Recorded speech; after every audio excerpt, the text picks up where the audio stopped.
Hello बच्चों। आज का बेटा हमारा टॉपिक है क्लास 10th बायोलॉजी का चैप्टर 1 और जिसे हम बोलते हैं बेटा लाइफ प्रोसेसेस। लाइफ प्रोसेस मतलब क्या होता है बेटा? जीवन की प्रक्रियाएं। जीवन की प्रक्रियाएं का जो एग्जैक्ट मीनिंग है वो क्या है? जो डेली लाइफ में हम वर्क करते हैं ना, वो सब क्या होती है? हमारी लाइफ प्रोसेसेस होती है। जैसे reading books, running, singing, eating, ठीक है। लेकिन इसके अतिरिक्त भी क्या होता है? कुछ ऐसे लाइफ प्रोसेसेस होते हैं बेटा जो हमें क्या है, हमें जीवन के लिए ज़रूरी होते हैं। यदि यदि वो ना हो ना, तो हो सकता है कि एग्जिस्टेंस ही ना हो, जो लिविंग ऑर्गेनिज्म है वो एग्जिस्ट ही ना करे, ठीक है। जैसे हम, हो सकता है कि बिना रनिंग किए हुए एग्जिस्ट कर सकते हैं, यानी जीवित रह सकते हैं, लेकिन खाना खाए बिना जीवित नहीं रह सकते। हो सकता है कि हम रीडिंग करे बिना जीवित रह सकते हैं, स्कूल जाए बिना जीवित रह सकते हैं, लेकिन रेस्पायरेशन ना करें तो जीवित नहीं रह सकते हैं। सिमिलरली बहुत सारे ऐसे प्रोसेस होते हैं जो जीवन के लिए, जीवन में लाइफ एक्टिविटी तो है, लाइफ प्रोसेस तो है, लेकिन वो असेंशियल नहीं है लाइफ के लिए कि उन्हें करना ज़रूरी है। लेकिन कुछ ऐसे होते हैं बेटा जिनको करना ज़रूरी होता है, और आज हम उन्हीं प्रोसेस के बारे में पढ़ने वाले हैं जो हमारी लाइफ के लिए क्या होते हैं? ज़रूरी होते हैं, ठीक है। तो सबसे पहले क्वेश्चन है बेटा, यहाँ पर लिखा हुआ है criteria to decide whether something is alive, ठीक है। वो कौन कौन से क्राइटेरिया हैं? सबसे ऊपर हेडिंग लिखा हुआ है वो कौन कौन से क्राइटेरिया हैं जो अ, जीवित रहने के लिए ज़रूरी होते हैं।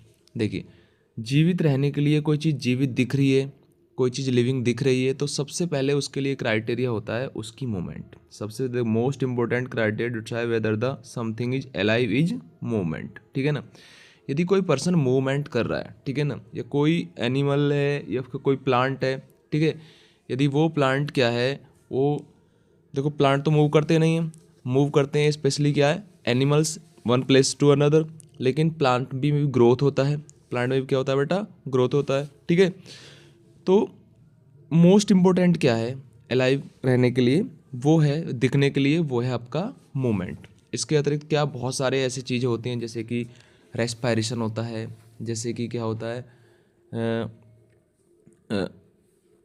कोऑर्डिनेशन होता है, ठीक है। तो बहुत सारे ऐसे अदर प्रोसेस भी होते हैं जो हमें जीवित रहने के लिए ज़रूरी होते हैं। तो most important criteria to decide whether something is alive is movement. All living things move without the help of any external help, ठीक है। बहुत सारी चीज़ें क्या होती हैं? बिना एक्सटर्नल हेल्प के मूव करती हैं। और some movement are easily visible like movement of body parts. देखो, मूवमेंट ऑफ बॉडी हम रनिंग करते हैं तो आसानी से हम दिख जाती है, लेकिन कुछ मूवमेंट ऐसी होती है बेटा जो आसानी से नहीं दिखती हैं, राइट। जो मॉलिकुलर मूवमेंट्स होती हैं, the molecular movement in the cell, यानी सेल के अंदर जो भी कोई चीज़ मूव करती है ना, वो हमें आसानी से ऑब्जर्व नहीं होती है, ठीक है ना। और टिश्यू इज, ये कह रहा cell and tissue is necessary for the life process, यानी टिश्यू और सेल जो है वो लाइफ प्रोसेस के लिए नेसेसरी है। अब बेटा कौन कौन से लाइफ प्रोसेस होते हैं? तो यहाँ पे हमें दिखाया गया है लाइफ प्रोसेस कौन सा बेटा? फर्स्ट है न्यूट्रिशन। फर्स्ट क्या है? न्यूट्रिशन। पहले life process are the basic process, यानी ये बेसिक प्रोसेस होते हैं इन द लिविंग ऑर्गेनिज्म के अंदर होते हैं, which are necessary for maintaining their life, यानी जो लाइफ को मेंटेन करने के लिए बेटा ज़रूरी होते हैं, है ना। और ये होते हैं बेटा न्यूट्रिशन, रेस्पायरेशन, ट्रांसपोर्टेशन और बेटा एक्सक्रीशन, ठीक है। तो there are 4 life processes, right. हम पढ़ने वाले हैं बेटा, अपना टॉपिक है न्यूट्रिशन। फर्स्ट क्या है बेटा? न्यूट्रिशन। न्यूट्रिशन क्या है बेटा? The nutrition is the process of, nutrition is the process of taking food by the organism and its utilization by the body to build the body for growth, to repair damage parts and the body for and energy, ठीक है। तो nutrition है बेटा ऐसा process, nutrition एक ऐसा process है, ठीक है, जिसमें ऑर्गेनिज्म फूड को इनटेक करता है, फिर उसका यूटिलाइजेशन करता है। यूटिलाइजेशन का मतलब है जो चीज़ ली है ना उसको यूटिलाइज करता है, यूज़ करता है, ठीक है ना, जिससे बॉडी के लिए क्या है? ज़रूरी एनर्जी बनती है, जो ग्रोथ में, उसके रिपेयर में, ठीक है ना, और बॉडी पार्ट्स को डैमेज, जो बॉडी पार्ट डैमेज हो चुके हैं उनको रिपेयर करने में हेल्प करती है। इसे ही बोलते हैं न्यूट्रिशन, राइट। तो life on the earth depend on the carbon based compound या मॉलिक्यूल्स। देखो, जो अर्थ पे लाइफ है ना वो कार्बन बेस्ड मॉलिक्यूल पे डिपेंड करती है, यानी हमारी बॉडी का बहुत ज़्यादा हिस्सा जो है ना वो कार्बन या उस कार्बन उस और उनके मॉलिक्यूल से बना होता है, ठीक है ना। तो most of the food are also, जो हम फूड खाते हैं ना वो भी कार्बन बेस्ड मॉलिक्यूल्स ही होते हैं बेटा। जैसे कि हमारे पास ग्लूकोज हो गया, तो ग्लूकोज का फॉर्मूला होता है C6H12O6, तो इसमें क्या है बेटा, कार्बन है। ऐसे ही जो हम शुगर खाते हैं C12H22O11 वो भी कार्बन है, राइट। आगे बढ़ते हैं बेटा हम। The outside raw material used by the living organism are food, water and air. जो हम बाहर से लेते हैं ना रॉ मटेरियल अपनी बॉडी के ग्रोथ के लिए, वो क्या क्या होता है बेटा, फूड, वाटर और एयर होता है। अब आता है मोड ऑफ न्यूट्रिशन, यानी न्यूट्रिशन के टाइप कितने होते हैं बेटा। न्यूट्रिशन के मोड होते हैं 2। पहला होता है ऑटोट्रॉपिक न्यूट्रिशन, दूसरा होता है बेटा हेटेरोट्रॉपिक न्यूट्रिशन। ऑटोट्रॉपिक न्यूट्रिशन का मतलब होता है इसमें ऑर्गेनिज्म जो है वो अपना फूड जो है ना खुद से बनाता है, और क्या यूज करके, सिंपल इनऑर्गेनिक सब्सटेंस जैसे कार्बन डाइऑक्साइड, वाटर का और सनलाइट और क्लोरोफिल का यूज़ करके, ठीक है, वो अपना फूड जो है खुद बनाता है, ठीक है। इसमें आते हैं बेटा ऑल ग्रीन प्लांट और कुछ बैक्टीरिया आते हैं। अब आता है हमारे पास heterotrophic nutrition. Heterotrophic nutrition in which the nutrition in which organism get their food directly और इनडायरेक्टली फ्रॉम द प्लांट। इसमें जो एनिमल है ना वो अपना फूड या तो डायरेक्टली या इनडायरेक्टली क्या है, किससे गेट करता है, प्लांट से गेट करता है, ठीक है, या दूसरे एनिमल से गेट करता है, तो इसे बोलते हैं हेटेरोट्रॉपिक न्यूट्रिशन, राइट। इसमें सारे एनिमल्स आते हैं, फंगस आते हैं और कुछ बैक्टीरिया आते हैं बेटा। और टाइप्स ऑफ हेटेरोट्रॉपिक न्यूट्रिशन को देखें तो हेटेरोट्रॉपिक न्यूट्रिशन बेटा 3 टाइप्स का होता है। पहला है सैप्रोफाइटिक न्यूट्रिशन। सैप्रोफाइटिक न्यूट्रिशन जैसे कि आपको ये डायग्राम फंगस का दिख रहा है, ठीक है, तो इसमें क्या होता है कि in nutrition in which organism get their food from dead and decaying organism, यानी जो एनिमल है ना वो अपना फूड डेड और डिकेइंग सड़ी गली चीज़ों से, मृत चीज़ों से क्या है, अपना फूड गेट करता है और उसको वो वहीं पर ब्रेक डाउन करता है, वहीं पर ब्रेक डाउन करता है, ठीक है, और फिर उसको एब्जॉर्ब करता है, यानी आउटसाइड द बॉडी वो उसको क्या काम करता है, ब्रेक डाउन करता है, यानी कुछ ऐसे एंजाइम रिलीज करता है कि वहीं पे वो ब्रेक हो जाएं, ठीक है, और फिर उनको एब्जॉर्ब डायरेक्टली करता है, राइट। अब आता है जैसे इसमें मशरूम आता है, ब्रेड बाउल्ड आता है और यीस्ट और सम बैक्टीरिया। तो बेटा अच्छे से पढ़ लेना है सैप्रोफाइटिक न्यूट्रिशन किस में होता है और अच्छे से डेफिनेशन विद द एग्जाम्पल। अब आता है पैरासिटिक न्यूट्रिशन। पैरासिटिक न्यूट्रिशन में क्या होता है, in which organism get their food from living organism, जिसे होस्ट कहते हैं बेटा, ठीक है। यानी पैरासिटिक न्यूट्रिशन में जो एनिमल होता है वो अपना फूड क्या है, किसी लिविंग ऑर्गेनिज्म से गेट करता है विदाउट किलिंग देम, उसको मारता नहीं है, केवल उसकी बॉडी पर क्या है, रहकर, उसके साथ रहकर अपना फूड गेट करता है। जैसे हमने पढ़ा होगा कसकटा होता है, अमरबेल होता है कि येलो कलर की क्या है, एक बेल होती है, ठीक है, तो वो प्लांट के ऊपर ही क्या है ग्रोथ करती है और वहीं से अपना फूड गेट करती है, उसे कसकटा बोलते हैं बेटा, है ना। फिर क्या आता है, ऑर्किड्स आता है, टिक्स आता है, लाइस आता है, लीच आती है और राउंड वर्म आते हैं, टैप वर्म आता है, प्लाज्मोडियम आता है। तो प्लाज्मोडियम जिससे बॉडी में मलेरिया होता है, तो वो भी हमारे पास क्या होता है बेटा, एक पैरासाइट होता है। टेप वर्म भी पैरासाइट होता है, एक फीता कृमि होता है जो स्टमक के अंदर लाइव करता है, ठीक है ना, तो वो भी क्या है, ऐसे ही राउंड वर्म होते हैं। राउंड वर्म भी क्या है, अंदर, ये इंटरनल पैरासाइट है, तो ये बॉडी के अंदर रहकर क्या काम करते हैं, अंदर से ही क्या है अपना लाइफ को प्रोसीड करते हैं, ठीक है। जैसे जू हो गई जो सिर में हो जाती है जू, और दूसरा क्या होता है, जोक हो गई, तो जोक भी लिविंग ऑर्गेनिज्म की बॉडी से चिपक जाती है और वहाँ से ब्लड को सक करती है। लाइस भी ऐसा ही करती है, सिर में या बालों में हो जाती है और फिर उसके बाद क्या हो जाता है, वहीं से क्या है वो बॉडी से सक करती रहती है ब्लड, राइट। तो इसे बोलते हैं बेटा पैरासिटिक न्यूट्रिशन। इसकी डेफिनेशन और एग्जाम में अच्छे से पढ़ लेना जो भी लिखे हुए हैं, ये सफिशियंट है, ठीक है। जैसे यहाँ पे दिखाई हो गई है हमारे पास कसकटा यहाँ पे दिख रही है, ठीक है। और होलोजोइक तीसरा होता है बेटा होलोजोइक न्यूट्रिशन। होलोजोइक न्यूट्रिशन में क्या होता है कि in which organism take food directly and then digest and absorb it. इसमें क्या होता है, एनिमल फूड डायरेक्टली बॉडी में लेता है और फिर क्या होता है उसे एब्जॉर्ब करता है और फिर जो डाइजेस्ट करता है। इसमें बेटा आता है अमीबा, पैरामीशियम, ठीक है, बर्ड्स, फिशेस और ह्यूमंस। यानी हम में भी कैसा होता है बेटा होलोजोइक न्यूट्रिशन होता है, क्योंकि हम फूड को डायरेक्टली माउथ में लेते हैं, फिर स्टमक में जाता है, स्टमक में जाने के बाद बेटा वो होता है डाइजेस्ट, यानी ब्रेक डाउन होता है अंदर ही, और फिर वो एब्जॉर्ब हो जाता है।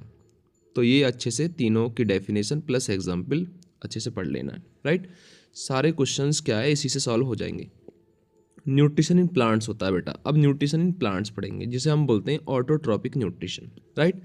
और ऑटोट्रॉपिक न्यूट्रिशन होने का जो प्रोसेस होता है वो होता है फोटोसिंथेसिस। फोटोसिंथेसिस क्या होता है? ये एक ऐसा प्रोसेस होता है बेटा जिसमें plant prepare food by using carbon dioxide water in the presence of sunlight and chlorophyll. यानी फोटोसिंथेसिस इज द प्रोसेस जिसमें पौधा कार्बन डाइऑक्साइड वाटर लेकर सनलाइट की प्रेजेंस में और क्लोरोफिल की हेल्प से क्या बनाते हैं? फूड को प्रिपेयर करते हैं। फूड को क्या करते हैं? प्रिपेयर। और जो फूड प्रिपेयर होता है वो बेटा एक कार्बोहाइड्रेट होता है जो कि स्टोर हो जाता है in the form of starch. बनती ग्लूकोज है लेकिन स्टोर होता है वो स्टार्च की फॉर्म में, और ऑक्सीजन उसमें से रिलीज होती है जिसकी इक्वेशन दी हुई है बेटा ये 6 CO2 यानी 6 मॉलिक्यूल CO2 के, 12 मॉलिक्यूल बेटा किसके? वाटर के, सनलाइट, और उधर क्या है अपना क्लोरोफिल प्रेजेंट होता है क्लोरोप्लास्ट के अंदर, और फिर बनती है ग्लूकोज, वाटर और ऑक्सीजन, राइट। तो अच्छे से पढ़ लेना है इस रिएक्शन को, ठीक है। ये होगी फोटोसिंथेसिस की रिएक्शन। अब आता है प्रोसेस ऑफ फोटोसिंथेसिस। देखो, जब फोटोसिंथेसिस प्रोसेस होता है तो कौन मॉलिक्यूल क्या काम करता है, तो उसमें क्या है पढ़ते हैं। जैसे सबसे पहले क्या है, इवेंट जो होती है फोटोसिंथेसिस के अंदर 3 स्टेप होते हैं। पहला स्टेप है बेटा absorption of light energy by chlorophyll molecule. ये जो सनलाइट है, ये जो दिख रही है आपको येलो कलर का सन है, ये लाइट प्रोड्यूस कर रहा है, और यहाँ से आने वाली लाइट जो है वो ग्रीन लीव्स में जा रही है या पौधे के ग्रीन पार्ट्स में जा रही है जहाँ पर क्लोरोप्लास्ट है और उसमें क्लोरोफिल है। तो वो क्या काम कर रहा है? लाइट को एब्जॉर्ब कर रहा है। क्या कर रहा है? एब्जॉर्ब लाइट एनर्जी को। फिर क्या हो रहा है? ये लाइट एनर्जी कन्वर्ट हो रही है केमिकल एनर्जी में और स्प्लिटिंग हो रही है इसके अंदर, है ना। तो लाइट एनर्जी क्या है? लाइट एनर्जी केमिकल एनर्जी में कन्वर्ट हो रही है और वो वाटर मॉलिक्यूल को हाइड्रोजन और ऑक्सीजन में स्प्लिट कर रही है, ब्रेक कर रही है वाटर मॉलिक्यूल। तो क्वेश्चन आता है सोर्स ऑफ ऑक्सीजन कौन होता है बेटा? वाटर मॉलिक्यूल होता है। तीसरा है reduction of carbon dioxide by hydrogen to form carbohydrate. तीसरे में क्या होता है बेटा कि जो CO2 होती है ना, CO2 उसका रिडक्शन हो जाता है कार्बोहाइड्रेट में, यानी ग्लूकोज में रिडक्शन हो जाता है। तो ये तीनों स्टेप मोस्ट इंपॉर्टेंट है जो कि हमें अच्छे से पढ़ लेने हैं। अब आता है हमारे पास क्लोरोफिल मॉलिक्यूल। क्लोरोफिल क्या है बेटा? ये सभी ग्रीन प्लांट में प्रेजेंट होता है और ये ग्रीन कलर का पिगमेंट है, ठीक है। ग्रीन कलर का पिगमेंट है जो कि लीव्स में या ग्रीन पार्ट्स में प्रेजेंट होता है, ठीक है। यदि हम ऑब्जर्व करें एक लीफ का क्रॉस सेक्शन माइक्रोस्कोप में तो हमें कुछ क्या है ग्रीन डॉट दिखती हैं जिन्हें क्लोरोप्लास्ट कहते हैं, और इन क्लोरोप्लास्ट में होता है बेटा क्लोरोफिल। तो जहाँ पर ये देखो इस सेल में ये जो हमारे क्रॉस सेक्शन दे रखा है इसमें बहुत सारी ग्रीन डॉट दिख रही हैं, तो इन ग्रीन डॉट को आप ऐसे देख सकते हैं, राइट। तो इन ग्रीन डॉट को बोलते हैं क्लोरोप्लास्ट, और क्लोरोप्लास्ट के अंदर होता है बेटा क्लोरोफिल। जैसे यहाँ पर हम एक डायग्राम दिया हुआ है क्लोरोप्लास्ट का, इसको अच्छे समझ लेते हैं। जैसे ये हमारे पास कोई पर्टिकुलर सेल है सर, ठीक है, और इस सेल में बेटा हमें दिया हुआ है बहुत सारे ग्रीन डॉट्स हैं, और इन ग्रीन डॉट्स को हम क्लोरोप्लास्ट कह रहे हैं, और क्लोरोप्लास्ट के अंदर क्लोरोफिल होता है। इसका हम व्यू देखें तो हमें इस प्रकार से दिखाई देगा, ठीक है। इसमें 2 मेम्ब्रेन होती हैं, एक आउटर और एक इनर, और इनर मेम्ब्रेन के अंदर क्या होता है कुछ सिक्के नुमा स्ट्रक्चर्स होती हैं, सिक्के की तरह ढेर होते हैं। इन ढेरों को बोलते हैं बेटा ग्रेनम। क्या बोलते हैं? ग्रेनम। और एक सिक्के नुमा स्ट्रक्चर को बोलते हैं थैलेकॉइड। एक थैलेकॉइड दूसरे थैलेकॉइड से लेमिना से मिला होता है, ये लेमिना लिख रहा है, ठीक है। और ये लेमिना से मिला हुआ, और इस जो हमारे पास क्या है जो थैलेकॉइड है, इस थैलेकॉइड में भरा होता है बेटा क्लोरोफिल। तो ये ध्यान रखना, ये बेटा क्लोरोप्लास्ट है, right.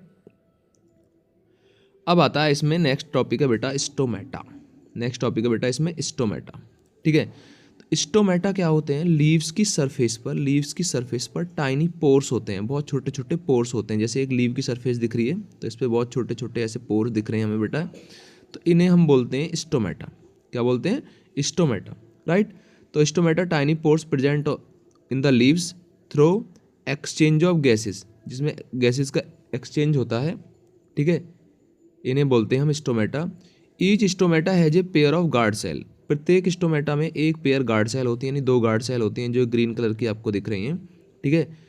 Which control opening and closing of stomata, जो स्टोमेटा को क्लोज होने में हेल्प करती हैं और बंद होने में हेल्प करती हैं, राइट।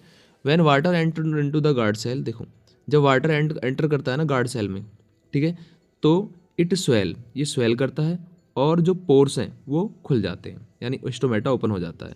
और जब क्या है गार्ड सेल वाटर लूज कर देती हैं तो ये श्रिंक हो जाता है और पोर्स हमारे बंद हो जाते हैं।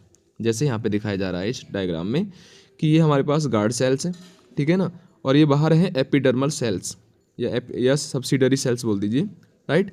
तो क्या होता है बेटा, यहाँ पे वाटर एपिडर्मल सेल से गार्ड सेल में एंटर करता है। अब गार्ड सेल हो जाती हैं स्वेल होती हैं तो स्टोमेटल पोर हमारा बेटा ओपन हो जाता है, राइट। वहीं पर क्या होता है, जब हमारी गार्ड सेल वाटर को लूज कर देती हैं तो ऐसे केस में क्या हो जाता है, हमारा स्टोमेटल पोर क्लोज हो जाता है। तो दिन के समय जब सनलाइट निकली होती है, सन निकला होता है, तो ऐसे केस में गार्ड सेल हमारी ओपन रहती हैं। और रात के समय क्या हो जाता है, ठीक है, रात के समय हमारा स्टोमेटा बंद हो जाता है, क्योंकि ऐसे केस में क्या होता है, पानी एपिडर्मल सेल में चला जाता है, राइट। अब आता है हमें activity to show that chlorophyll is necessary for photosynthesis. देखिए अब हमें पढ़ना है एक एक्टिविटी के थ्रू कि भाई क्लोरोफिल जो ना वो ज़रूरी होता है फोटोसिंथेसिस के लिए। उसके लिए बेटा हम एक वेरीगेटेड लीव्स लेते हैं, एक क्रॉटन प्लांट या फिर मनी प्लांट लेते हैं, ठीक है। उस मनी प्लांट को हम 72 आवर्स के लिए रखते हैं बेटा किस में, डार्क में, यानी 3 डेज़ के लिए, जिससे कि उसका सारा का सारा स्टार्च कंज्यूम हो जाए, ठीक। फिर हम उस पौधे को क्या है 6 से 8 घंटे के लिए रखते हैं बेटा सनलाइट में, जिससे दोबारा से उसमें स्टार्च बने, ठीक है। फिर हम क्या काम करेंगे, उसकी एक लीफ को प्लग करेंगे, तोड़ेंगे, ठीक है, और उस पर मार्क कर लेंगे कौन सा भाग तो ग्रीन है, कौन सा भाग था उसमें बेटा वाइट था। जहाँ पर देखो ग्रीन भाग में क्लोरोफिल था और या क्लोरोप्लास्ट था, और जो वाइट था उसमें क्लोरोफिल नहीं था, ठीक है। फिर उसके बाद क्या काम करेंगे, उसे गर्म पानी से क्या करेंगे, बॉयल करेंगे हम, ठीक है, जिससे कि वो सॉफ्ट हो जाए। और फिर उसे डिप करेंगे अल्कोहल में, जिससे कि उसका सारा का सारा जो है क्लोरोफिल है वो हट जाए उसमें से और वो डीकलराइज हो जाए, सारी की सारी लीफ डीकलराइज हो जाए। फिर उसको वॉश करके वाटर से और उसमें डाइल्यूट आयोडीन का सॉल्यूशन डालेंगे उसके ऊपर। और डाइल्यूट आयोडीन का सॉल्यूशन जब डालेंगे तो आप देखेंगे बेटा कि जो ग्रीन पार्ट्स था ना लीव्स का वो ब्लू ब्लैक हो जाता है। क्यों? क्योंकि उस भाग में बना था स्टार्च, और स्टार्च क्या काम करता है, आयोडीन के साथ रिएक्शन करके एक ब्लू कलर का क्या बनाता है, ब्लू ब्लैक कलर का कॉम्प्लेक्स बनाता है, राइट। तो इससे पता चलता है कि क्लोरोफिल नेसेसरी होता है, क्योंकि जिन भाग में क्या था क्लोरोप्लास्ट था, उन्हीं भागों में क्या बना बेटा ब्लू ब्लैक कलर आया, और जिस भाग जो वाइट कलर के पार्ट्स थे उसमें ब्लू ब्लैक कलर नहीं आया। अब activities to show that carbon dioxide is necessary for photosynthesis. अब हमें एक एक्टिविटी बतानी है जिसमें हमें पता करना है कि CO2 फोटोसिंथेसिस के लिए ज़रूरी होती है। उसके लिए टेक 2 पॉटेड प्लांट, उसके लिए 2 पॉटेड प्लांट चाहिए ऑफ द सेम साइज की, and keep them in a dark room, ठीक है, उन्हें एक डार्क रूम में रखना है, ठीक है, 3 डेज़ के लिए, ठीक है, जिससे उनका सारा स्टार्च कंज्यूम हो जाए, यानी पहले जैसा ही प्रोसेस है। फिर उनको प्लांट को सेपरेट करते हैं ग्लास प्लेट, मतलब क्या है, एक ग्लास जार होता है, उन दोनों को ग्लास जार में रख देते हैं, या डायग्राम NCERT के अंदर भी दिया हुआ है। एक और एयर टाइट कंटेनर करते, एक जार में रख देते हैं हम क्या, पोटेशियम हाइड्रोक्साइड, जो क्या काम करता है CO2 को एब्जॉर्ब कर लेता है, यानी एक जो प्लांट होता है उसकी सारी CO2 एब्जॉर्ब कर ली जाती है और दूसरे को ऐसे ही छोड़ दिया जाता है, राइट।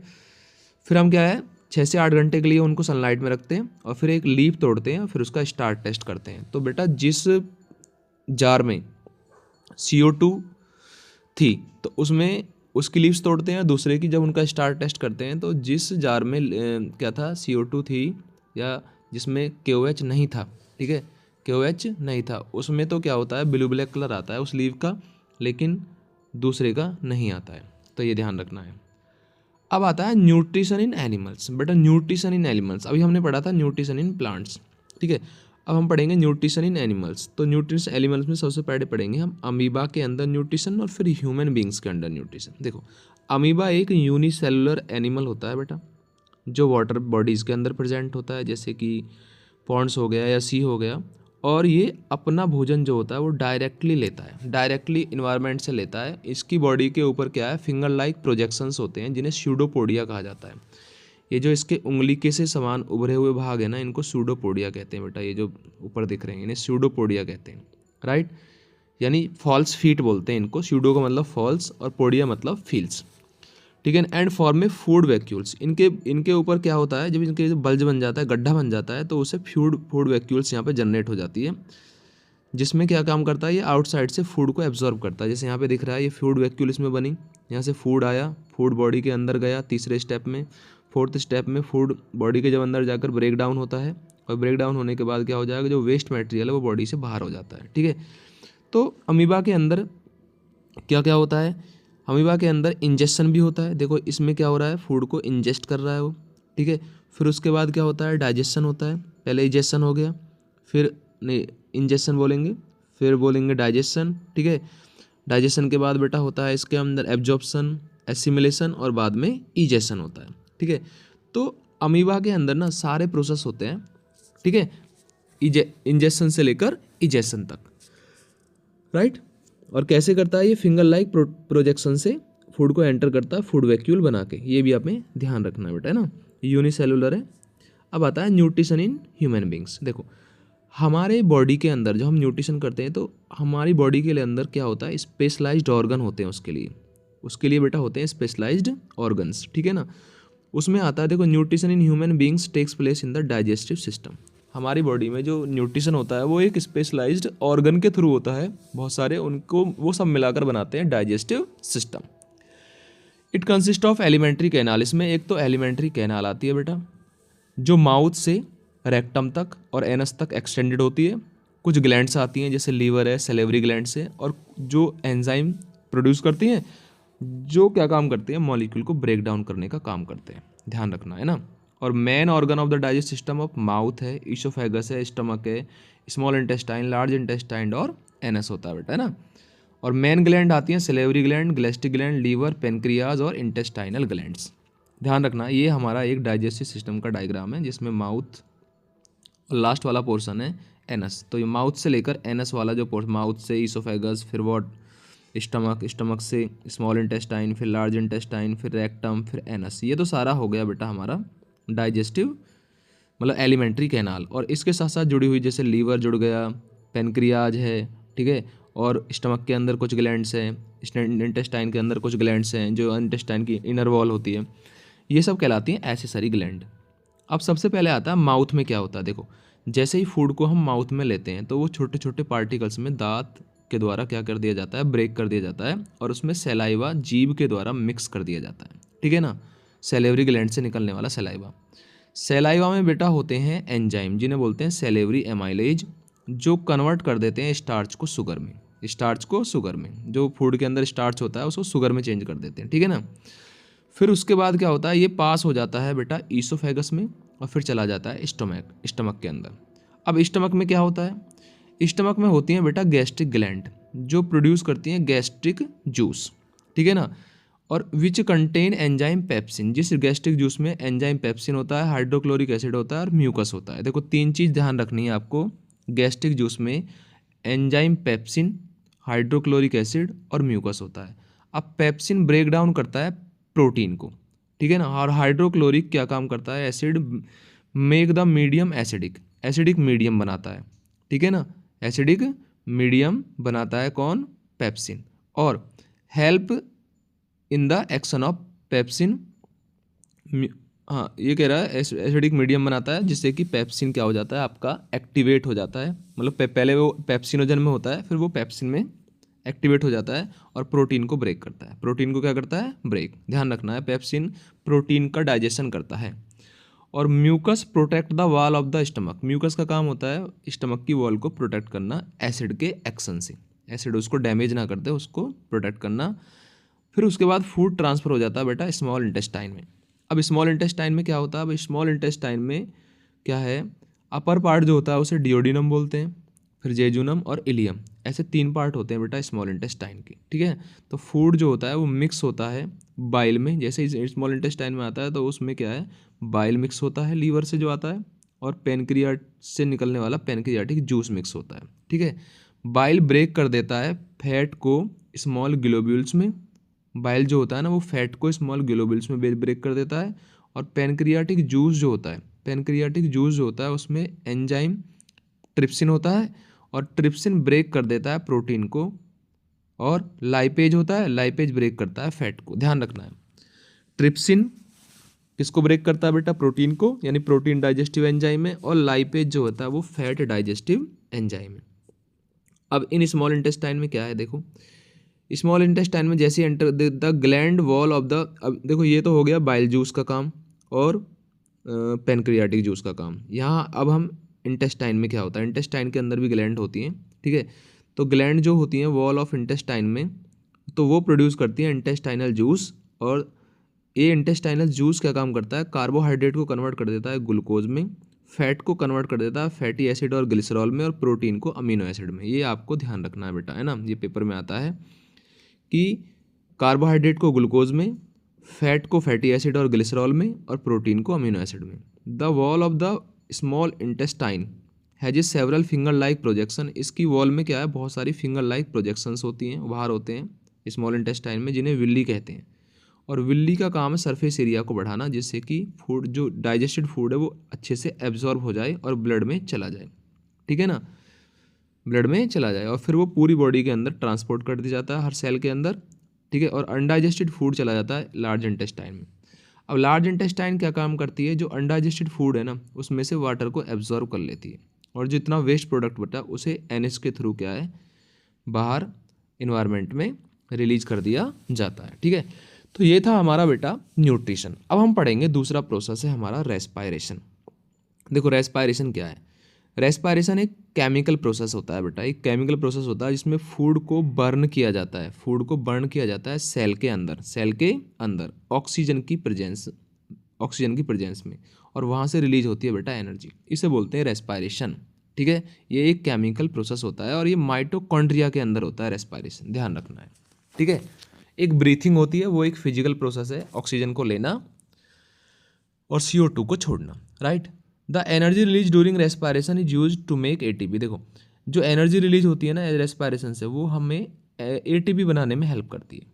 एडिनोसिन ट्राइफॉस्फेट मॉलिक्यूल, इसे एनर्जी का मॉलिक्यूल बोलते हैं, और ये ADP से बनता है। जब ADP से इनऑर्गेनिक फॉस्फेट का मॉलिक्यूल बनता है तो वहाँ पे बनती है और एनर्जी बनती है, फिर वहाँ से बनती है बेटा ATP, और ATP एनर्जी को लेकर बॉडी में स्टोर हो जाता है, और जब उसकी ज़रूरत होती है तो ATP टूट कर क्या है, वाटर के साथ रिएक्शन करके टूट कर ADP और एनर्जी बनाता है। अच्छे से इसको पढ़ लेना है। अब आता है टाइप्स ऑफ रेस्पायरेशन। रेस्पायरेशन होता है बेटा 2 टाइप्स, पहला एरोबिक रेस्पायरेशन, दूसरा एनारोबिक रेस्पायरेशन। देखो एरोबिक रेस्पायरेशन क्या होता है, जिसमें ऑक्सीजन की ज़रूरत होती है, ठीक है। एनारोबिक क्या होता है, जिसमें ऑक्सीजन की ज़रूरत नहीं होती, यानी ये ऑक्सीजन की प्रेजेंस में होता है एरोबिक रेस्पायरेशन, और एनारोबिक ऑक्सीजन की एब्सेंस में होता है। तो एरोबिक पढ़ते हैं, तो aerobic takes place in the presence of oxygen, it produce more energy, the end product of carbon dioxide water and energy होता है इसका, और it takes place in the organism, ठीक है ना, most of the organism. In aerobic respiration glucose is converted into pyruvate. देखो glucose पहले oxygen की प्रेजेंस में पायरूवेट में कन्वर्ट होती है, और ये काम साइटोप्लाज्म में होता है, साइटोप्लाज्म, राइट, ध्यान रखना है, ठीक है। फिर उसके बाद पायरूवेट जो है वो प्रेजेंस ऑफ ऑक्सीजन माइटोकॉन्ड्रिया में CO2 H2O और एनर्जी में कन्वर्ट हो जाता है, ये आपको ध्यान रखना है, ठीक है।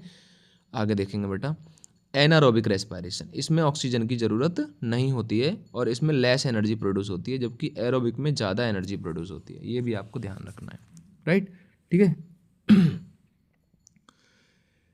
अब एनारोबिक रेस्पायरेशन में यदि एनारोबिक रेस्पायरेशन हमारी बॉडी की मसल्स के अंदर हो रहा है, तो pyruvate molecule absence of oxygen muscles के अंदर लैक्टिक एसिड और एनर्जी बनाता है, और यदि यही लीस्ट के अंदर हो रहा है तो इथेनॉल CO2 और एनर्जी बनाता है, ये आपको ध्यान रखना है, ठीक है। तो ग्लूकोज का जो ऑक्सीडेशन होता है वो ऐसे इस प्रकार से होता है कि साइटोप्लाज्म में ग्लूकोज ब्रेक होती है, पायरूवेट बनता है, फिर उसमें एनर्जी बनती है। पायरूवेट क्या है, प्रेजेंस ऑफ ऑक्सीजन में माइटोकॉन्ड्रिया के अंदर CO2 H2 और एनर्जी में टूटता है, और एब्सेंस ऑफ ऑक्सीजन में लैक्टिक एसिड और एनर्जी में, ये मसल्स में होता है। और ये एब्सेंस ऑफ ऑक्सीजन है लेकिन यीस्ट के अंदर होता है, इथेनॉल CO2 और एनर्जी बनती है। नेक्स्ट होता है बेटा हमारे पास रेस्पायरेशन इन ह्यूमंस। अब ह्यूमंस के अंदर रेस्पायरेशन देखते हैं। देखिए ह्यूमंस के अंदर जो रेस्पायरेशन होता है वो कुछ ऑर्गन्स के थ्रू होता है, जैसे कि हमारे पास क्या होता है, नॉस्ट्रिल्स होते हैं, नाजल कैविटी होती है, फेरिंग्स लैरिंग्स होता है, ट्रैकिया, ब्रोंकी, ब्रोंक्यूल्स, लंग्स और डायफ्राम होता है। ठीक है, देखिए यहाँ पे हमें एक डायग्राम दिया हुआ है। सबसे पहले हमारे नाजल कैविटी, नोज़ है, नोजल से नोज़ के अंदर नाजल कैविटी है, मतलब नोज़ के अंदर का जो खाली एरिया होता है उसे बोलते हैं नाजल कैविटी। उसके बाद फेरिंग्स और लैरिंग्स होते हैं, फिर हमारी जो एयर है वो ट्रैकिया में एंटर करती है। ये बेटा ट्रैकिया होता है। ठीक है, ये क्या होता है, ट्रैकिया। यहाँ पे भी दिख रहा है हमारा ट्रैकिया, यहाँ पे ट्रैकिया दिख रहा है बेटा, है ना। तो ये ट्रैकिया होता है। उसके बाद क्या होता है बेटा, ट्रैकिया से जो एयर है वो उसमें वो ट्रैकिया दो पार्ट में डिवाइड हो जाता है, एक लेफ्ट ब्रोंकी और एक राइट। ठीक है, और ब्रोंकी ब्रोंक्यूल्स में लंग्स के अंदर जाकर छोटी छोटी ब्रांचेज में ब्रेक हो जाती हैं, जिन्हें ब्रोंक्यूल्स बोलते हैं। और ब्रोंक्यूल्स क्या है, एक अंगूर के गुच्छों में जैसे अंगूर लगे होते हैं ऐसे क्या होती हैं, ब्रोंकीज में क्या है, एल्वियोली जो गुब्बारे लायक स्ट्रक्चर होती हैं वो अरेंज होती हैं, तो उन्हें एल्वियोली कहते हैं। क्या कहते हैं, एल्वियोली। ठीक है, तो यहाँ पे ध्यान रखना। नीचे होता है डायफ्रागम, ये डायफ्राम। अब देखेंगे, air enter through the nostril, air enter करती है नोस्ट्रिल के through. The hair mucus trap the dust particle, जो नाक में हेयर या म्यूकस प्रेजेंट होती है वो क्या काम करती है, डस्ट पार्टिकल को ट्रैप कर लेती है, रोक लेती है ना। It then pass through the pharynx, फिर फेरिंग्स, फिर लैरिंग्स में, फिर ट्रैकिया में। ट्रैकिया के अंदर बेटा क्या होते हैं, सी शेप के कार्टिलेजिनस रिंग होते हैं जो ट्रैकिया को कोलैप्स होने से बचाते हैं, कोलैप्स होने से, पिचकने से। ठीक है ना। तो bronchi and enter in the lungs, the trachea has a ring cartilage which prevent it from collapsing when there is no air in the trachea. जब ट्रैकिया में कोई एयर नहीं होती है तो ट्रैकिया कोलैप्स ना कर जाए, पिचक ना जाए, तो उसके लिए उसमें कार्टिलेजिनस रिंग होते हैं, राइट। फिर ब्रोंकी डिवाइड हो जाती है टू ट्यूब्स के अंदर, जिन्हें बोलते हैं bronchioles. The bronchi divide into smaller tubes called bronchioles. ठीक है, पहले ट्रैकिया दो ट्यूब में, उन्हें बोलते हैं ब्रोंकी, फिर ब्रोंकी ब्रोंक्यूल्स में, और ये एंटर करती है tiny air sac called alveoli. उसके बाद ब्रोंकी जो एंटर करती है वो एल्वियोली, टिनी एयर सैक होते हैं, छोटे छोटे गुब्बारे नुमा स्ट्रक्चर होती हैं। और एल्वियोली सप्लाई, एल्वियोली में बहुत ज़्यादा ब्लड सप्लाई होती है और जहाँ पर गैसेस का एक्सचेंज होता है बेटा, गैसेस क्या होता है, एक्सचेंज। ठीक है, ये होता है हमारा respiratory system. Mechanism of breathing क्या है, मैकेनिज्म ऑफ ब्रीदिंग है ये बेटा, जब हम क्या है एयर को क्या करते हैं, एक्सहेल करते हैं, मतलब बाहर की तरफ निकालते हैं। व्हेन वी ब्रीथ एयर, देखो जब हम ब्रीथ करते हैं एयर में, muscles of the diagram contract and move downward, muscles diagram की कॉन्ट्रैक्ट होती हैं और नीचे की तरफ मूव करती हैं, जैसे कि इस हमारे पास इस बीकर के अंदर दिखाया जा रहा है। ठीक है, चेस्ट कैविटी एक्सपेंड हो जाती है, हमारी हमारी जो चेस्ट कैविटी है वो फूल जाती है और उसमें एयर एंटर कर जाती है। और जब हम ब्रीथ आउट करते हैं यानी सांस छोड़ते हैं तो muscles of the diagram relax हो जाती हैं और ऊपर नीचे ऊपर की तरफ मूव करती हैं, चेस्ट कैविटी पिचक जाती है, कांटेक्ट हो जाती है और जो एयर है वो बेटा बाहर निकल जाती है। ये होता है रेस्पायरेशन। ठीक है, अब हम पढ़ते हैं बेटा ट्रांसपोर्टेशन। क्या पढ़ते हैं, ट्रांसपोर्टेशन। हाँ, एक और है इसमें, जो रेस्पायरेशन प्लांट्स में होता है ना बेटा, वो जो एंटर करती है एयर वो स्टोमेटा के थ्रू एंटर करती है, जो CO2 पौधों में एंटर करती है स्टोमेटा के थ्रू। और कुछ जो स्टेम्स होते हैं उसमें कुछ पोर्स होते हैं, टिनी पोर्स, जिन्हें लेंटिकल्स बोलते हैं, वहाँ से एंटर करती है। ठीक है, ध्यान रखना है। ट्रांसपोर्टेशन, ट्रांसपोर्टेशन या सर्कुलेशन। ठीक है ना, तो हमारी बॉडी के अंदर बेटा ट्रांसपोर्टेशन जो होता है ना वो ब्लड के थ्रू होता है। ब्लड मतलब 3 उसके कंपोनेंट होते हैं। पहला सर्कुलेटरी सिस्टम या ट्रांसपोर्टेशन सिस्टम के पहला है हमारे पास ब्लड, दूसरा बेटा आर्टरी, वेन्स और फिर हार्ट होता है। सबसे पहले आता है ब्लड। देखिए ब्लड क्या काम करता है, ट्रांसपोर्ट करता है फूड का, ऑक्सीजन का और वेस्ट प्रोडक्ट का। ठीक है ना, और इसमें होता है बेटा, इसके 2 कंपोनेंट होते हैं ब्लड के, एक तो प्लाज्मा, एक तो बेटा होता है इसके अंदर प्लाज्मा, और एक होती हैं ब्लड सेल्स। ठीक है, तो एक प्लाज्मा हो गया और ब्लड सेल्स में red blood cell, white blood cell और प्लेटलेट्स, ये 3 हो गए।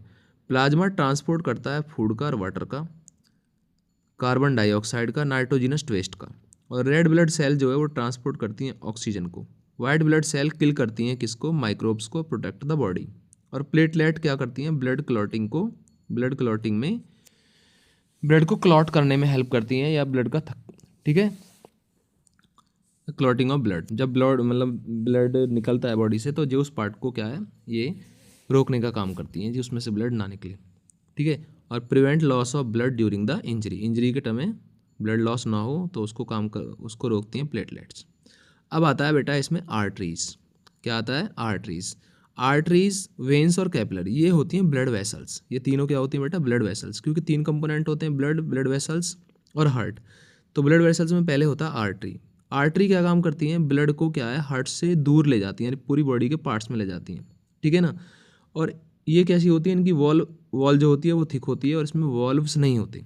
देखो, वॉल होती है लेकिन वाल्व्स नहीं होते इसमें, जो वाल्व बोलते हैं ना वो नहीं होते आर्टरीज के अंदर। और आर्टरी के अंदर ऑक्सीजनेटेड ब्लड फ्लो करता है। अब आता है वेन। लेकिन एक आर्टरी ऐसी होती है जिसमें डीऑक्सीजनेटेड ब्लड फ्लो करता है, उसे बोलते हैं पल्मोनरी आर्टरी, आपको ध्यान रखना है। अब आता है बेटा वेन्स। वेन्स कैरी करती हैं इम्प्योर ब्लड, इम्प्योर मतलब डीऑक्सीजनेटेड ब्लड, और ये डीऑक्सीजनेटेड ब्लड को बॉडी के पार्ट से लेकर हार्ट तक लेके जाती हैं। और इनकी जो वॉल होती है वो थोड़ी थिन होती है, और इनमें वाल्व्स होते हैं बेटा, जिससे कि अपोजिट डायरेक्शन में ब्लड फ्लो ना हो। अब कैपिलरीज क्या होती हैं? ये बहुत छोटी, बहुत पतली नैरो ब्लड वेसल्स होती हैं, जो कनेक्ट होती हैं आर्टरी से, कनेक्ट होती हैं आर्टरी और वेन से, और यहीं पर exchange of water, food and oxygen takes ज़्यादा होता है, और सीधा ब्लड में चला जाता है, राइट, कैपिलरीज के थ्रू। अब आता है हमारा बेटा हार्ट, जो मेन पंपिंग ऑर्गन है, मस्कुलर ऑर्गन है, और पंप करता है पूरी बॉडी में ब्लड को, ठीक है। और हमारे जो हार्ट होता है उसमें बेटा 4 चैम्बर होते हैं, ठीक है। अपर चैम्बर को बेटा एट्रिया बोलते हैं, या एट्रियम बोलते हैं, या ऑरिकल कहते हैं, और लोअर चैम्बर को बोलते हैं वेंट्रिकल्स, ठीक है ना। तो वेंट्रिकल क्या काम करता है? ब्लड को पंप करने का काम करता है पूरी बॉडी के अंदर, ठीक है ना। The right and the left chamber are separate by septum. जो राइट और लेफ्ट चैम्बर होते हैं, जैसे ये हमारे पास क्या हो गया, राइट एट्रियम है, ये हमारे पास लेफ्ट है, तो ये क्या है, एक लाइन के द्वारा सेपरेट होते हैं, जिसे बोलते हैं क्या हम, सेप्टम। क्या बोलते हैं बेटा? सेप्टम बोलते हैं, ठीक है ना। ये मिक्सिंग होने से रोकता है, कि भाई मिक्स ना हो जाए। ऑक्सीजनेटेड ब्लड क्या है, ये इधर ऑक्सीजन, इधर वाले साइड में ऑक्सीजनेटेड है, इधर वाली साइड में डीऑक्सीजनेटेड है, तो ये मिक्स ना हो जाए, इसलिए इसको ये रोकता है सेप्टम। अब वर्किंग कैसे होती है हार्ट की बेटा? देखो, सबसे पहले क्या है, एक नीचे वेना केवा है, एक ऊपर वेना केवा है। ये दोनों क्या काम करती हैं? ब्लड को राइट एट्रियम में धकेलती हैं। राइट एट्रियम से खुलता है यहाँ पर ट्राइकस्पिड वाल्व, फिर आ जाता है वो राइट वेंट्रिकल में, ठीक है ना। जब राइट वेंट्रिकल में हमारे पास कौन आ जाता है, ब्लड आ जाता है, फिर वो यहाँ से होता हुआ, यहाँ से पल्मोनरी आर्टरी से होता हुआ लंग्स में जाता है। किस में जाता है? लंग्स में। लंग्स में उसमें मिलती है बेटा ऑक्सीजन, लंग्स में उसमें मिलती है ऑक्सीजन।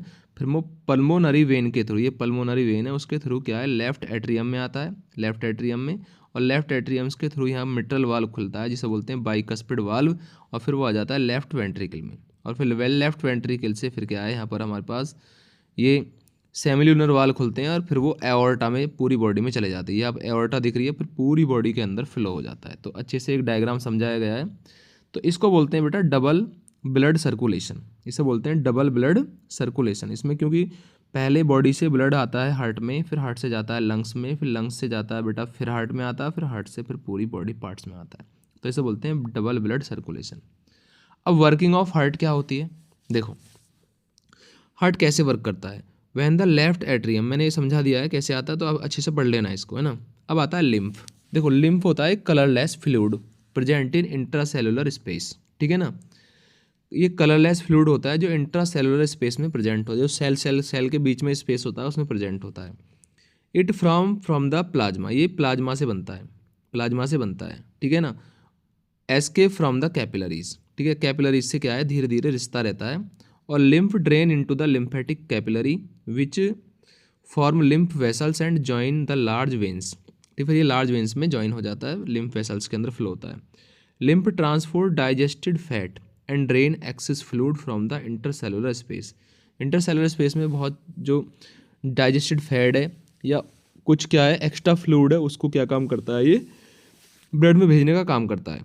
और इसमें लिम्फोसाइट्स होती हैं, ठीक है, सेल होती हैं WBC lymphocytes which kill the germs and protect the body, जिसका काम होता है जम्स को किल करना और बॉडी को प्रोटेक्ट करना, राइट।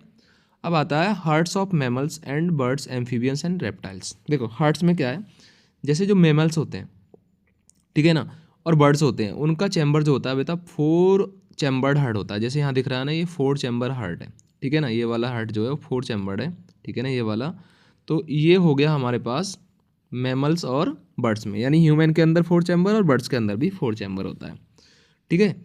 जिससे क्या है, ऑक्सीजन, क्योंकि इनको ज़्यादा एनर्जी चाहिए, तो इसमें ऑक्सीजनेटेड और डीऑक्सीजनेटेड ब्लड जो है वो अलग अलग अलग फ्लो होता है, डीऑक्सीजनेटेड अलग और ऑक्सीजनेटेड अलग होता है, राइट। और आता है heart in the amphibian and reptiles. देखो एम्फीबियन मतलब जो क्या है, पानी में भी रहते हैं और अर्थ पे भी रहते हैं, और रेप्टाइल्स जैसे कि स्नेक वगैरह हो गया, क्रोकोडाइल हो गया, ये सब रेप्टाइल्स होते हैं। एम्फीबियंस में हमारा आ जाता है फ्रॉग, राइट। तो होता क्या है, इसमें 3 चैम्बर्ड होते हैं, ठीक है ना, 3 चैम्बर हार्ट होता है बेटा इसका, ठीक है ना। अलाव मिक्सिंग ऑफ ऑक्सीजन, इसमें थोड़ा बहुत कुछ जो ब्लड है वो ऑक्सीजनेटेड और डीऑक्सीजनेटेड एक दूसरे में मिल जाता है, ठीक है, क्योंकि इन्हें ज़्यादा एनर्जी की रिक्वायरमेंट नहीं होती, क्योंकि इनकी बॉडी होती है कोल्ड ब्लडेड एनिमल होते हैं, वातावरण के अनुसार इनकी बॉडी का टेम्परेचर चेंज होता रहता है। और जो फिश होती हैं उनमें बेटा होता है केवल 2 ही चैम्बर होते हैं, केवल क्या होते हैं, 2 चैम्बर होते हैं।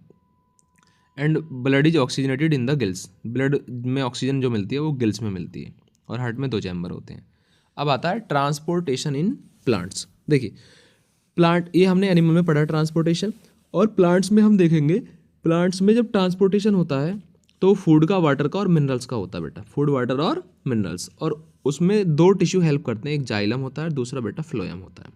पहला है जाइलम। जाइलम जो होता है वो वाटर का और मिनरल का ट्रांसपोर्टेशन करता है रूट से लेकर पूरे प्लांट पार्ट्स के अंदर। और इसमें जाइलम वेसल्स होती हैं, ट्रैकेट्स होते हैं, वाटर होता है, ठीक है ना, और मिनरल होता है, ठीक है। तो इसमें क्या क्या काम करता है, जाइलम के इसमें 2 कंपोनेंट मेन होते हैं, जैसे जाइलम वेसल और ट्रैकेट्स, ठीक है ना।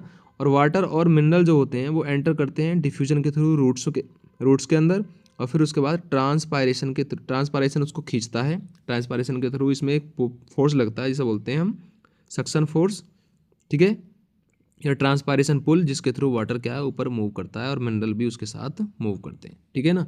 और मूव किस में करते हैं, जाइलम वेसल्स में और ट्रैकेट्स के अंदर, ठीक है, ये ध्यान रखना है। अब आता है फ्लोएम।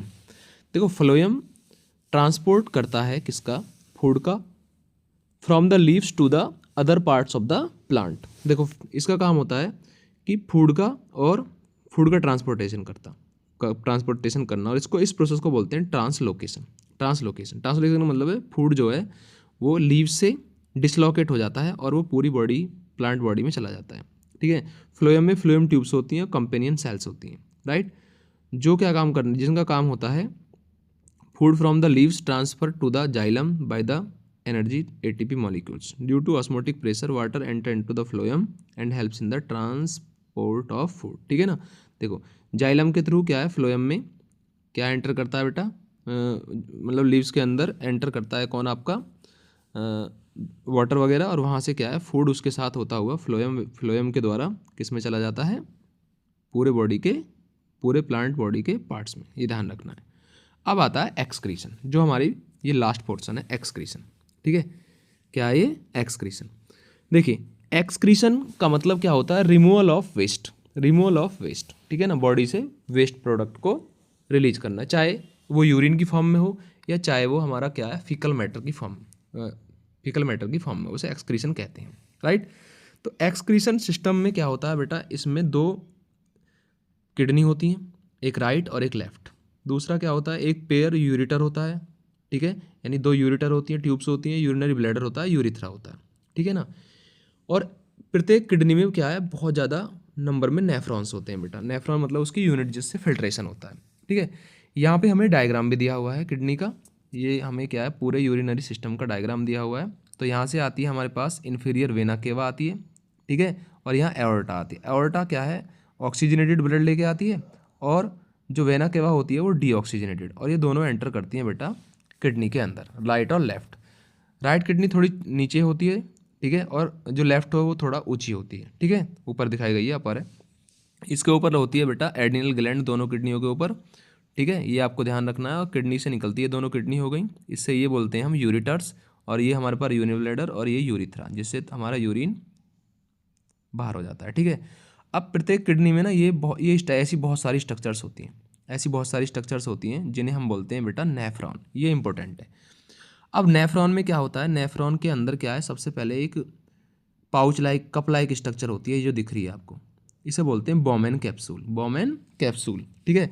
और इसके अंदर क्या होता है, आपका आर्टरी और वेन्स का और कैपिलरीज का एक जाल होता है, अंदर गुच्छा होता है, जिसे बोलते हैं हम ग्लोमर्यूलस, ठीक है, क्या बोलते हैं, ग्लोमर्यूलस बोलते हैं।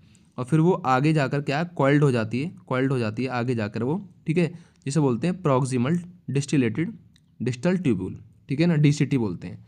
और पीछे भी वो क्या होती है, कॉइल्ड होती है, उसे बोलते हैं डिस्टल ट्यूब्यूल या डिस्टल कन्वोल्यूटेड ट्यूब्यूल्स, ठीक है ना, पीसीटी और डीसीटी, एक प्रॉक्सिमल कन्वोल्यूटेड ट्यूब्यूल और डिस्टल, राइट।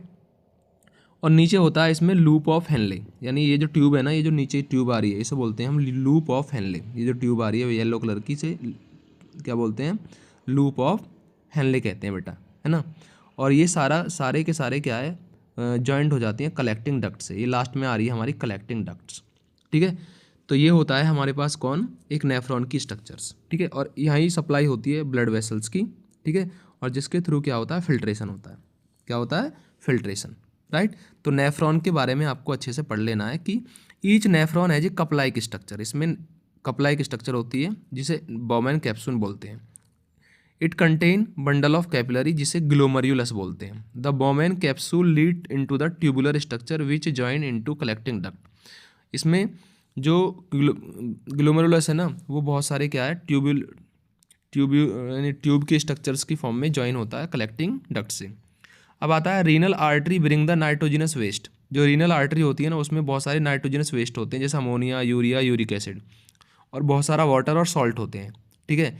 लेकिन नेफ्रॉन में जैसे ही एंटर करता है तो नाइट्रोजनस वेस्ट, वाटर, सॉल्ट, ठीक है, पास हो जाते हैं कलेक्टिंग डक्ट के अंदर जो एक्स्ट्रा होता है। और फिर क्या है, जो वेस्ट प्रोडक्ट होते हैं वो कलेक्टिंग डक्ट में, और जो रिमेनिंग चीज़ें होती हैं ज़रूरत की वो फिर दोबारा से ब्लड में ही चले जाती हैं, राइट। और जो कलेक्टिंग डक्ट में आता है मटेरियल वो क्या है, यूरिटर से होता हुआ किस में चला जाता है, यूरिनरी ब्लैडर में, और फिर यूरिथ्रा से बाहर यूरिन की फॉर्म में एक्सक्रीट कर देते हैं। तो यूजफुल जो प्रोडक्ट होते हैं वो अमीनो एसिड, ग्लूकोज, सॉल्ट और ये रीअब्जॉर्ब कर ले जाते हैं कैपिलरी के द्वारा, ठीक है ना। तो ये हमारा ब्लड फिल्टर होता रहता है। अब आता है एक्सक्रीशन इन प्लांट्स। देखो प्लांट्स के अंदर भी एक्सक्रीशन होता है, गैसेस एक्सचेंज होता है रेस्पायरेशन के थ्रू, ठीक है ना, फोटोसिंथेसिस के थ्रू ऑक्सीजन का। तो जब फोटोसिंथेसिस होती है तो ऑक्सीजन हमारे पौधों के लिए वेस्ट प्रोडक्ट होता है, उसे वो रिलीज कर देता है वातावरण में, ठीक है ना, स्टोमेटा के थ्रू, ये तुम्हें ध्यान रखना है। और जो एक्सेस ऑफ वाटर होता है वो भी स्टोमेटा के थ्रू बाहर रिलीज कर दिया जाता है, जिसे बोलते हैं ट्रांसपायरेशन। क्या बोलते हैं, ट्रांसपायरेशन। लीव्स के द्वारा जो ज़्यादा वाटर का मॉलिक्यूल है वो स्टोमेटा से होता हुआ वातावरण में चला जाता है, उसे बोलते हैं ट्रांसपायरेशन। अब some waste product are stored in the leaves. कुछ वेस्ट प्रोडक्ट बेटा लीव्स में स्टोर हो जाते हैं, जो जिससे कि क्या होता है फिर वो रिमूव भी हो जाते हैं जब लीव हमारी ड्राई हो जाती है और फॉल डाउन हो जाती है पौधे से। तो लीव्स के अंदर स्टोर भी चीज़ें क्या है, वेस्ट प्रोडक्ट पौधे रिलीज कर देते रहे लीव्स को फॉल करके। Some waste product are stored in vacuoles. Some waste product like gums, resins are stored in xylem vessels. और some waste product are remove through the roots, ठीक है ना। यानी पौधे के सारे ही पार्ट्स क्या है, कुछ ना कुछ वेस्ट प्रोडक्ट क्या है रिलीज करते हैं, ठीक है ना, चाहे वो जाइलम वेसल्स हो, चाहे हमारे रूट्स हो, चाहे लीव्स हो, ठीक है। तो ये होता है बेटा लाइफ प्रोसेस, ठीक है। अच्छे से इसको एक एक चीज़ को क्लियर कर लेना, अपनी बुक अपने सामने रख के एक बार रिवाइज कर ले, ठीक है, तो हमारे सारे पॉइंट्स क्लियर हो जाएंगे, ठीक है बेटा। Okay, thanks.